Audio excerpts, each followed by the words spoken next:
Lumipas man ang maraming taon, nananatili pa rin sa mga mamamayan ang kaugaliang naging malaking bahagi ng kultura ng bayan. Isa na rito ang bayanihan, ang pagtulong sa pamamagitan ng sama-samang pagbubuhat ng bahay patungo sa bagong lilipatan. Likas din sa lugar ang paghahanda ng makakain at pagsasalo-salo sa hapag upang pawiin ang gutom at uhaw mula sa pagbabayanihan. Hindi rin papahuli ang bayan sa dami ng mapaglilibangan. Nariyan ang pag-indak ng paa at pagpitik ng mga kamay sa mga nakikisayaw ng pantumina.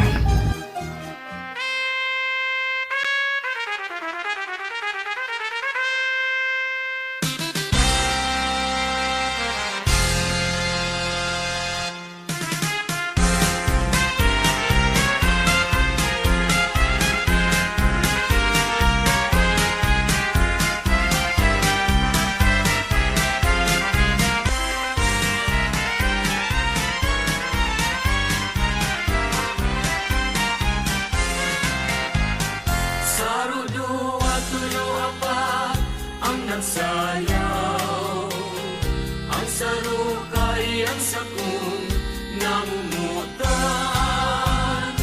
isug-isug digdig sa kong atubangan kung di ka umisog ako magdadanan.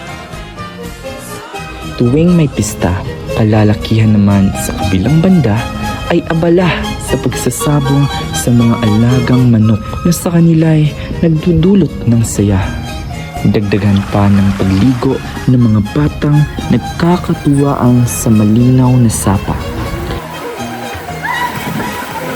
Kasabay nito ang pamimingwit o pagpana ng mga isda upang sa pag-uwi ay may maihanda. Ngunit namumukod tangi sa lahat ang ginhawa at ligayang naidudulot ng payak na pamumuhay ng lahat. Sa simpleng pagsasaka at pag-aani o pag-aarya ng niyog,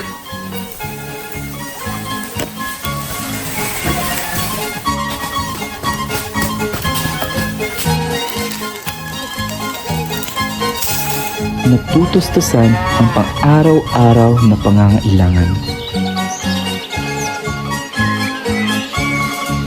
Yan ang buhay ng bayang Kinagisnan.